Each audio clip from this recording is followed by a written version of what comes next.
first real event I remember was waking up in the middle of the night being sodomized in my own house. My fear of my father way, way, way exceeded any fear I had of what was happening to me. There was nothing left in me. I mean, I was literally a numb child, and I was numb for years and years and years, and it followed me long, long after those events did.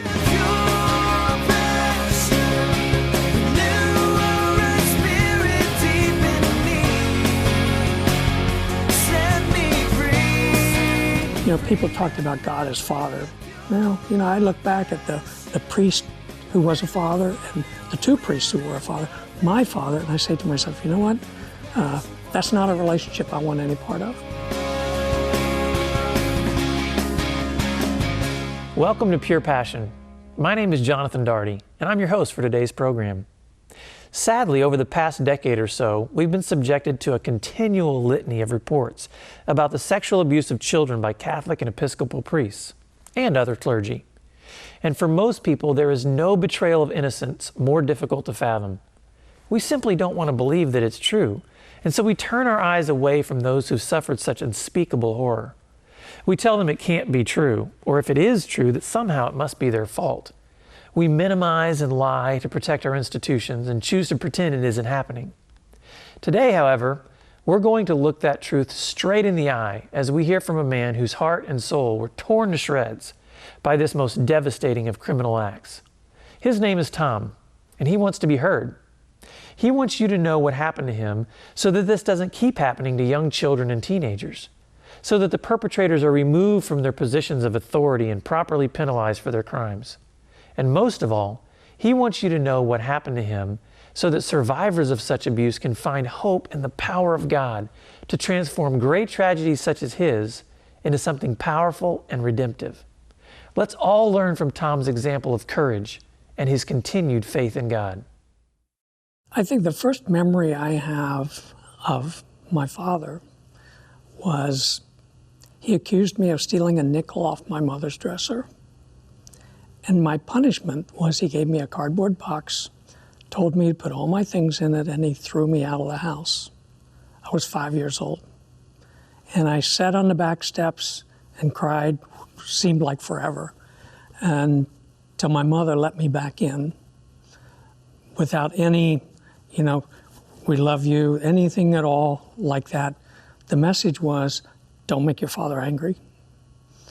And that single event set me up for a lot of events that followed after that. I have virtually no memories of my childhood whatsoever.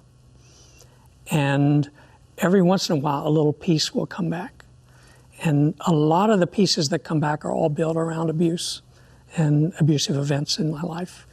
The first real event I remember was waking up in the middle of the night being sodomized in my own house, and without anyone willing to protect me or to rescue me. And from that moment on, I knew that my house was not a safe place for me. And I knew that my father and my mother would not protect me. And I knew that I was kind of disposable, so to speak, and that the slightest thing I did wrong could end up with me just being thrown out of the house at any age whatsoever. And if they would do it at 5, they certainly would do it at 10 or 12 or 15. And I grew up one of 5 boys, and I honestly have no memory of whether my brothers were treated the same way or if anything happened to them.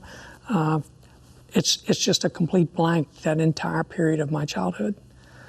And to get out of the house, I decided that I would kind of follow a family tradition of sorts and become an altar boy. I was raised in a Catholic family, and so I started becoming an altar boy. And in the beginning, it really worked really well, and it was a place where I could go where people seemed to appreciate me, and I was just Tom. And then one day, one of the priests put his hand on my shoulder and he said, "Why don't you come with me?"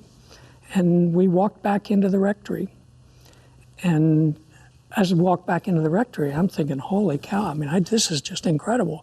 No one's ever treated me this good. And so we keep walking and we step into a room. And he sits down and he tells me to kneel down in front of him. And he tells me to close my eyes, and he starts to pray for me. And then he tells me to open my eyes. And when I open my eyes, I find that he has exposed himself. And he then proceeds to do to me and have me do to him what predators do to little boys. And it would just, it just was a total, almost a mind destruction in some ways. I had no mental capacity, nothing to process what was happening. This was a man that my parents absolutely trusted beyond a shadow of a doubt.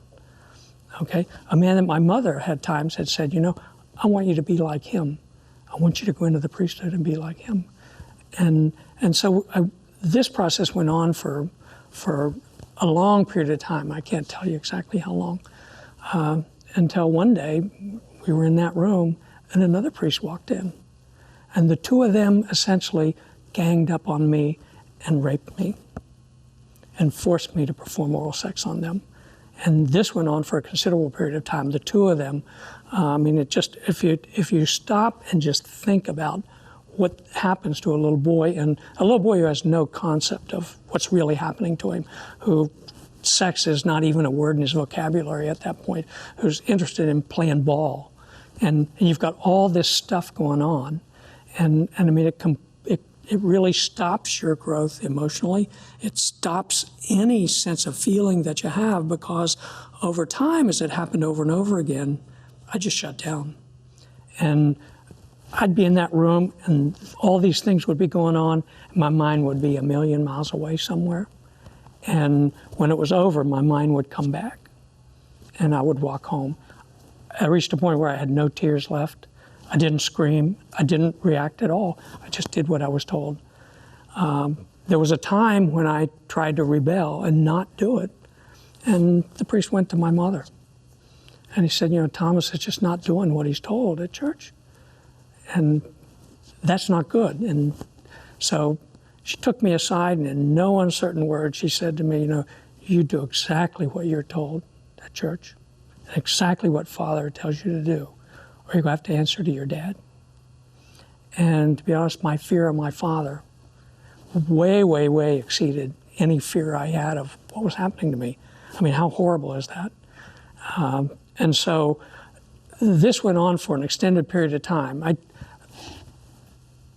Continuing to kind of do things that little kids do and look for places that are safe. I joined the Cub Scouts, and I had a great time in Cub Scouts. And then I grew out of it and grew into Boy Scouts. And I thought that, this is really terrific, because the Boy Scout master was a very close friend of our family's. And I thought, this is going to be another safe place for me, like Cub Scouts was. And it was, until we went on the first camping trip. And on the first camping trip, he called me into his tent, and he told me that I have to go through an initiation. And the initiation, he told me to kneel down in his bed, and I did that. And he told me to drop my pants in my underpants, and I did that. And then he said, I want you to say out loud as you can, oh, what an ass I am. And just say it over and over. And I can just hear myself even today saying that over and over again. And just saying, dear God, the whole world must be like this. And then he stopped me and had me come down by him and masturbate him, massage his penis, so I could find out what a real man looks like. As these events went on and on, I thought that I'd kind of outgrown it. I think they got tired of me. Unfortunately, they probably moved on to other boys. I tried to quit Scouts right away, and I wasn't allowed to. And my parents told me, quitters never win and winners never quit. And I had to stay with it. And so I had to suffer through that for a whole year before I was allowed to quit.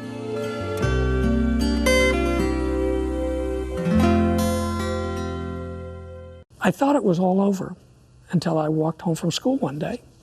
And I stopped at the train station to use the restroom. And I go in the restroom, and I set my books down, and I step up to the urinal, and I start doing my business, and this man comes in, stands next to me. And I recognized him because he worked in the train station.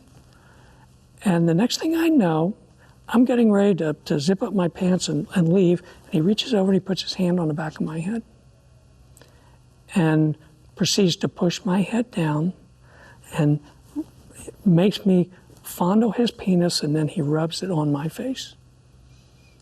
And I had no tears, couldn't scream. I mean, there was nothing left in me. I mean, I was literally a numb child, and I was numb for years and years and years, and it followed me long, long after those events did. The next memory I have is being in my parents' bedroom and sitting on the bed. And there are two other people in the room. And at some point in time, the guy goes behind me, he reaches up, he takes my hands, and he pulls me back on the bed. I thought he was playing. I didn't think anything about it. And she proceeds to pull my pants down and start to fondle me and perform oral sex on me. And ultimately removes her clothes, climbs up on me, and rapes me. I was 12 years old. And this was my beginning of life. And to be honest, this is what I thought was normal. And so when I saw other people, I thought other people were experiencing exactly the same thing that I experienced. And at some point in time, somehow I knew I was different.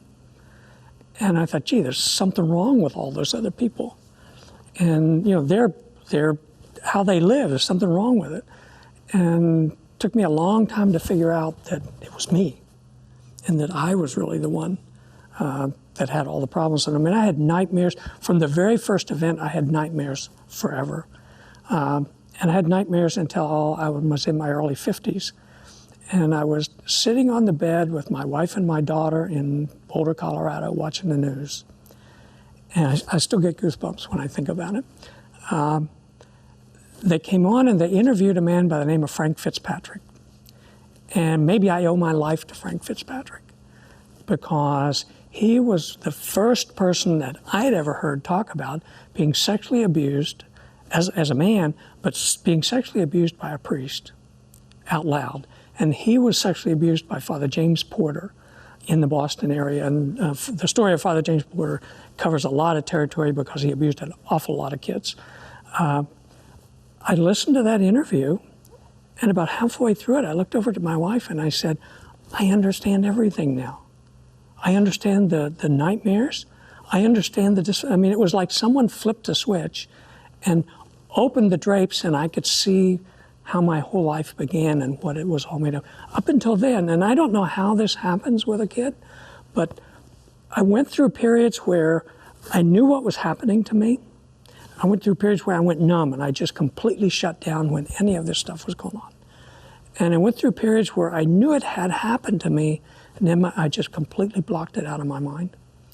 And it did not reemerge until the early 50s. And subsequent to that event, I probably went to 8 or 10 different counselors. Each one of them helped me a little bit, but none of them helped me really heal. I accepted the Lord in 1983, and I couldn't grow, and I couldn't trust God, and I couldn't understand why. But, I mean, there was just no way. You know, people talked about God as Father. Well, you know, I look back at the priest who was a father and the two priests who were a father, my father, and I say to myself, you know what? That's not a relationship I want any part of. And so it was very difficult for me, and I struggled literally for 2 decades. I started into counseling, and I found that it didn't really help me a lot. You talk about it a lot, but there's no way to heal. And I walked into Johnson Ferry Baptist Church one Sunday morning, and I picked up the bulletin, and I opened it up, and it was like there were only a few words in the whole bulletin. And those words said, support group for adult survivors of child sexual abuse. I thought, holy cow, not possible. And I took that bulletin, and I bet I carried it around with me for, I don't know, 6 weeks, maybe longer. And before I got the courage to walk into that room, to this day, I couldn't tell you what I said. But I do know that it's the first time I'd ever openly talked about my experiences of being abused. And when I got up and walked out of that room that night, I felt like I'd lost 150 pounds. I mean, it was just truly amazing.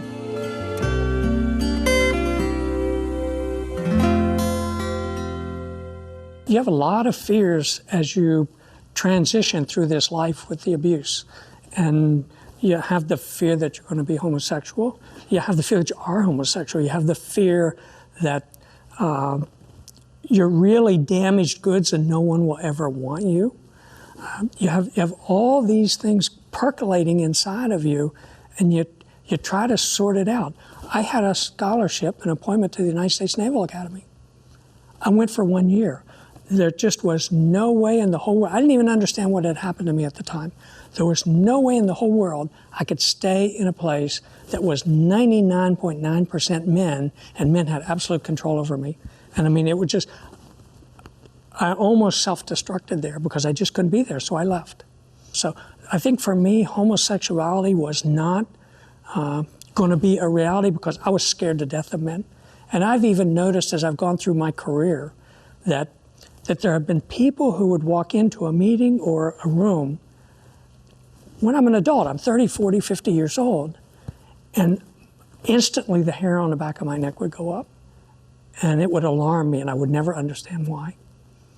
And only once I started to break my silence, once I got into the support group, and that's when I really started to heal. And when I started working with voice, slowly but surely, I started talking to people. I didn't have a choice. I mean, people would approach me, and I would start talking to people.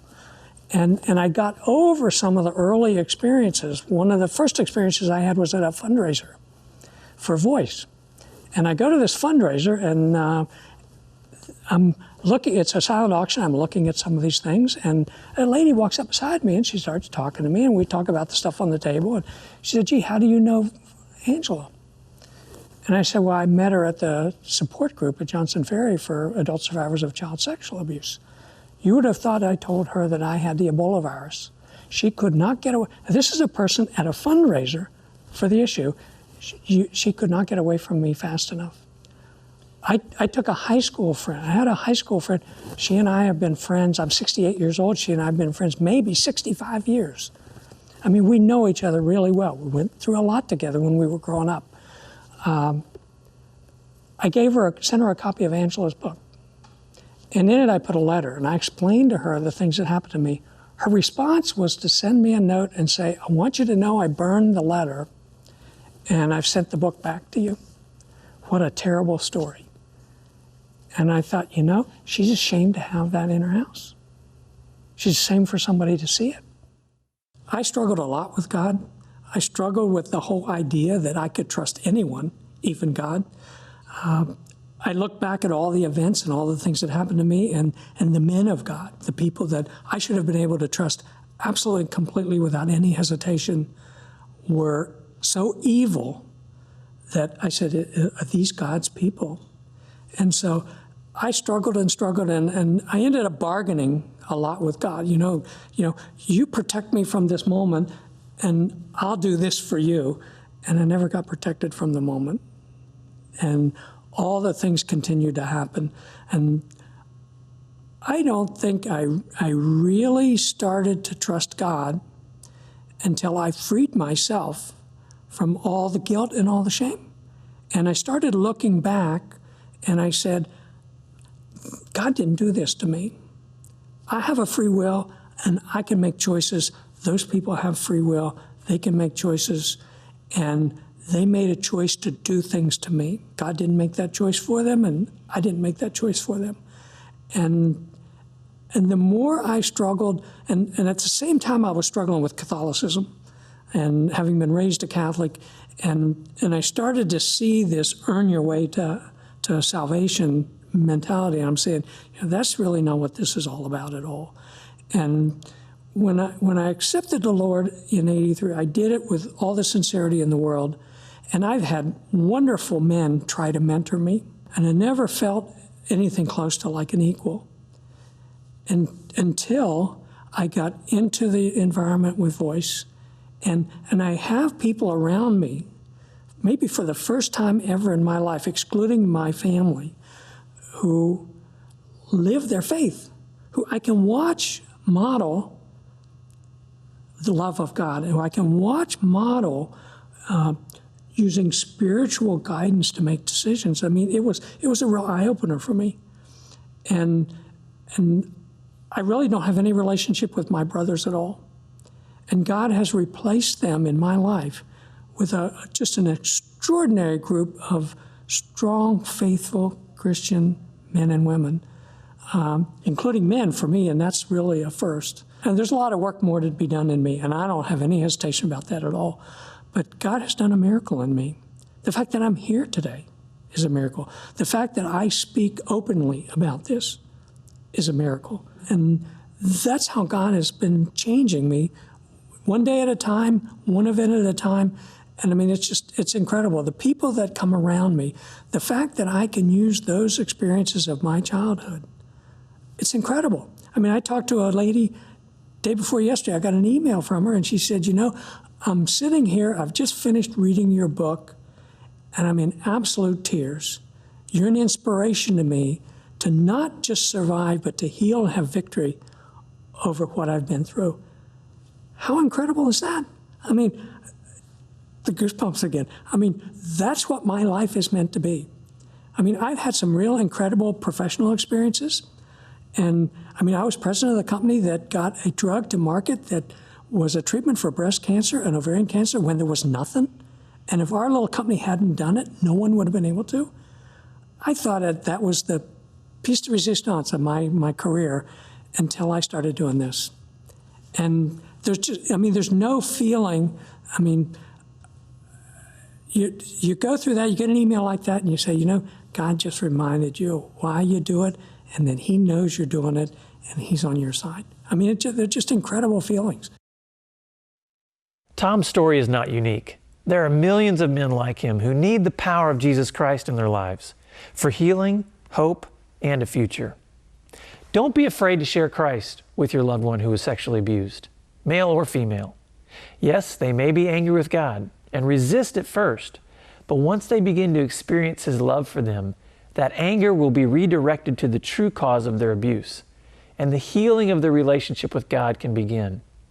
Tom describes it best, so let's end the program by letting him tell you what God can do. My name's Tom Scales. I'm 68 years old, and I'm a survivor of child sexual abuse. And if you're a man out there today, and you've traveled the same path that I have, I know the emotional cave you live in. I know the challenges that you have with intimacy, with friendship, with just normal everyday relationships. I know the guilt and the shame you feel, and I know how self-destructive behaviors just seep into your life on a daily basis. And I'm here to tell you that it does not have to be that way. I'm here to tell you that God has done a miracle in my life. And the first step for me was having the courage to step up and break my silence among people that I could trust. And I encourage you to do the same thing. It's a difficult step for a man to take because in some ways the sexual abuse that you experienced and that I experienced emasculated you in a way. It's so horrific that people don't want to hear it. And in some ways you find out who your true friends are when you actually break your silence. But I ask you to step forward, take that step. It's not possible for me to explain how different my life is today from just 3 or 4 years ago. The joy I have, the true friendships I have, the feeling of love and affection that I can experience that I never experienced before in my life in the first 50 years or so before I broke my silence. These are important steps. No matter how old you are, no matter where you live, no matter what stage of life you're in, no matter whether you're an executive or whether you drive a bus. This is available to all of you, and it's available through the saving grace of Jesus Christ and your willingness to step forward and embrace it.